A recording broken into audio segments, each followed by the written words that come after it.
Hey everybody, welcome to a brand new video. Today, we will be doing DCAS Episode 5 episode analysis. Before we begin, a few things to note. I am not in ownership of the background footage. All ownership goes to Odd Nation Cartoons. This is just my personal analysis, opinions. If you have different ones, that's okay. In my videos, I do sections for organization and simplicity.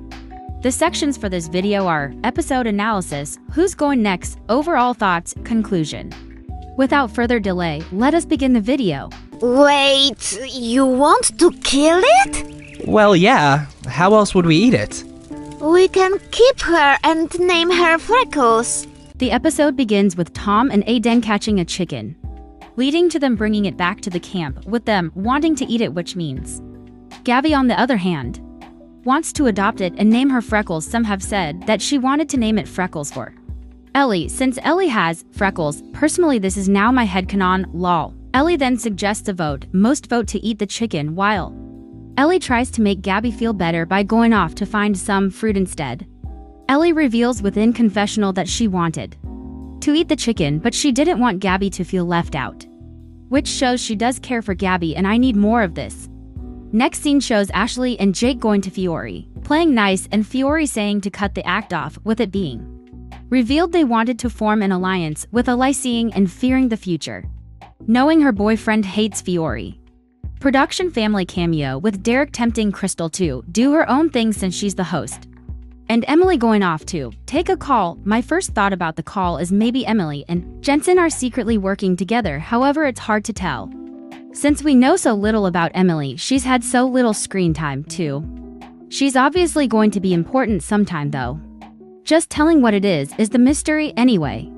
The next scene shows Yul hating on Connor for voting him, then it's revealed Rhea did. I vote you. If y'all saw my previous episode analysis, y'all know I was fully convinced in it being Gret, so this is a plot twist. However, this still makes no sense. You are putting in further danger the one person you think is a fully loyal pawn, why, it's stupid strategically and emotionally, and this made me dislike further Rhea. I adore complexity, but she didn't even feel remorse for this, nor was she basically in the episode much at all after this. So anyways, it's revealed the thing Connor got was letters from Miriam, which how did she even get pen and paper? Regardless, Connor delivers them. The camps read the warnings, letters, Miriam brought everyone else to the grave when, as soon as they finish reading the letters, both Fiore and Ellie make excuses to protect themselves. On Magenta, everyone just insults Fiore, with Hunter arguing with her the most, with Eli mad causing the later fight. Aiden and Tom on the other hand get mad at Ellie, with Tom being like anything for money. Which dude, you have never had money problems from what we know right now. Ellie struggles with two jobs, which you, SAWS one. She needs that money, but otherwise lol. Gabby defends Ellie, with Ellie lying to Gabby. Oh no, this is going to end badly. Anyway, Tess tries to make peace, it fails. And Tess has a confessional about how outside of the game, Ellie isn't like this, she's chill. But in the game, she's someone completely different, with Tess seeing this and wanting to get the old Ellie back. This may be some sort of arc for her? I don't know, but it could be cool. Hunter and Eli fight. Challenge is a triathlon to on bikes. To jump off cliff, one runs. Jake gains determination. Tom is just police academy training. Bike duos are Jake and Hunter. You'll regret, I think it's already becoming a regret. Ellie and Tess, the challenge begins. Hunter discusses to Jake about an alliance between the for an eliminating Fiore, which Jake agrees to as Hunter gets beat up by a tree. Saying to go on, Yul insults Hunter because what else would Yul do, with Gret being inspired to give her boyfriend advice after Hunter says he is the same as beforehand, which Yul does not like being given advice, it seems, as he literally shamed her. The heck? At this moment I wanted to punch my screen. I felt so bad for poor Gret. Why is she still with him? Tess talks to Ellie, with Ellie revealing she's working her jobs to get through college, which leads to what the heck were the interviews for? My guess is the interviews funded her base rate for college, and the jobs she's doing now are funding for the rest of her college experience. Also, the fact Ellie says if you aren't stressed, you don't belong here leads me to believe that villain Ellie appears when stress comes. Case and point this game as well. When an opportunity to get rich happens, it also appears. It's interesting and complex, adore it anyway. Tess tries to make sure Hunter is okay, but before it's continued, Ellie says they got to get going, and so they go. Jake gets the flag to Ellie, which she fears heights, and Ashley tries to help out. Ellie, this episode was such a surprise. She's actually becoming more of a compelling character, having flaws and traits shown. It's great, and I hope to see more of it. Anyway, Ashley and Ellie jump off the cliff. Connor and Alec too. Aiden and Tom talk, with Tom offering to help out Aiden with swimming since he isn't the best at it, plus was nervous with it. Aiden and Tom jump off the cliff, with it being revealed that Aiden had been taking gilding lessons with James, trying to get over what happened in S2. Aiden, like Ellie, has become much more compelling this season. I really appreciate that. Next scene shows Tom and Aiden talking about Jake, looking at them in a non-friendly way, with Tom quickly saying that he's planning to talk to him soon, with it being admitted that he has been ignoring Jake because he felt burned for what happened 2 years back.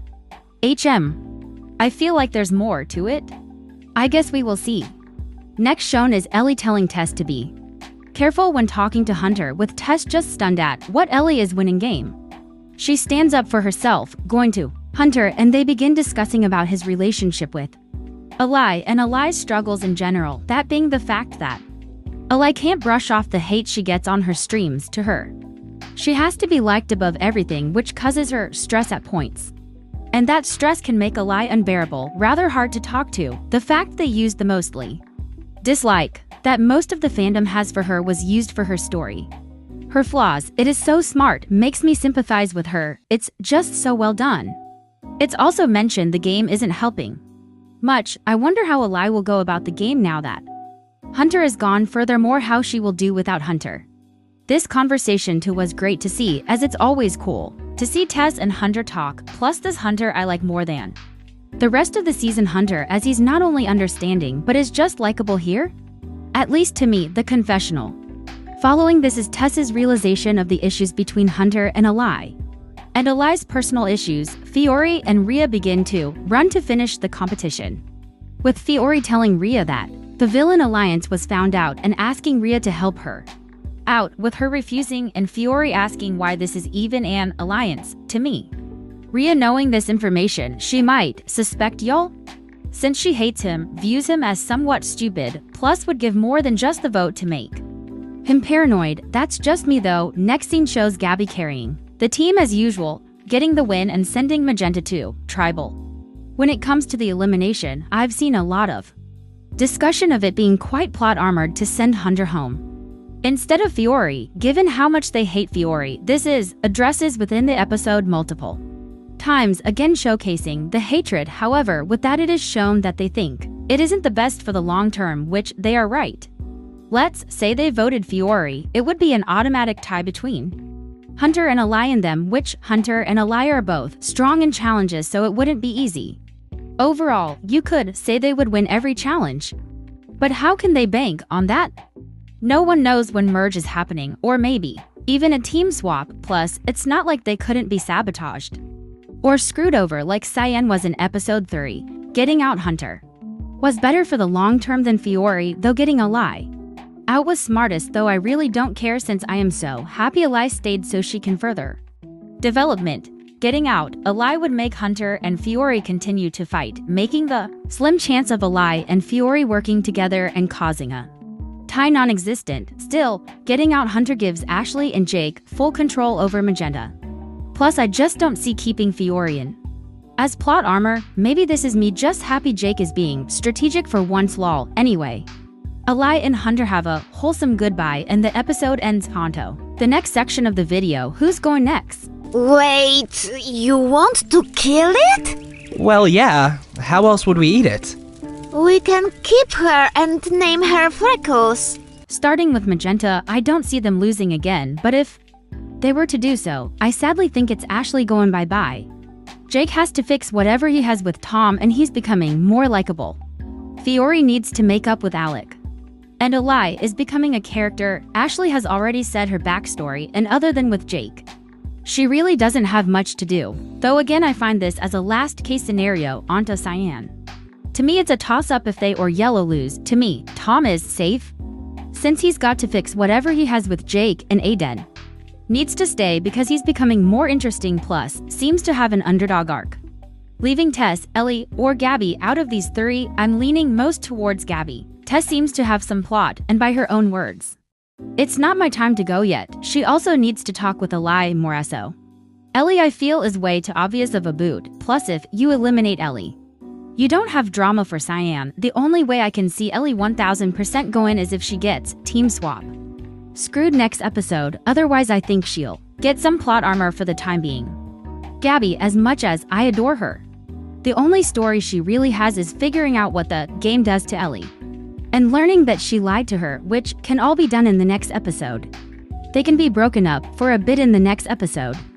Plus I think Gabby going will be Ellie's wake-up call to knowing what this game has done to her, seeing what it screws up and maybe try to be a better person. It could also just make her broken? Honestly, Ellie can go so many directions from this, so it's hard to tell, yellow-wise. I think Connor's way too predictable of a boot. I'm thinking maybe Yul? Since I didn't do this in the episode analysis part, I think the Yul and Emily scene is one of two options. Yul's manager managed to reach Emily, and Emily is going to tell Yul the message, which is likely along the lines of "Stop treating your girlfriend like that, stop saying offensive things like that, etc." The other option is that this ties into the call Emily had from her nail tech. She may need assistance with whatever that is, and to get that assistance, she for some reason chose Yul, likely by offering an illegal alliance in game in return, or at least giving some advantages, unfair advantages, to Yul. Yul and Gret's storyline could end next episode if they pushed it, maybe Gret breaking by Yul insulting her again. I guess we will have to see. I view Rhea safe as she has a redemption arc. Gret has an entire arc ahead of her. Alec is a wild card. Onto the following section, which is my overall thoughts on the episode. Wait, you want to kill it? Well, yeah. How else would we eat it? We can keep her and name her Freckles. This episode, like this entire season, was just great. I do personally prefer episode 1 and 4, as both episodes to me were just so strong in every regard, and both had things I prefer more in episodes. Lol. My overall thoughts on the characters for this episode. The tier key is the top tier, the one with Ellie and Gabby is S tier, whereas the light yellow tier, the one with Yul and Rhea, is the lowest. If you want to check out this tier list before these videos release, you can see my community tab. I do my basic thoughts for episodes a few days before these videos release. This tier list showcases who I think is safe to who I think isn't.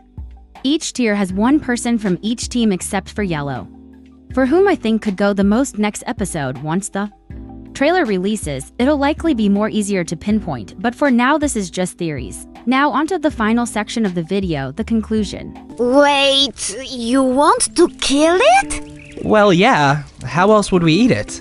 We can keep her and name her Freckles. What did you think about this episode? I would love to hear in the comments down below. Thank you so much for watching today's video, and I hope to see you again on this channel. Have a wonderful day, night, CIA next time.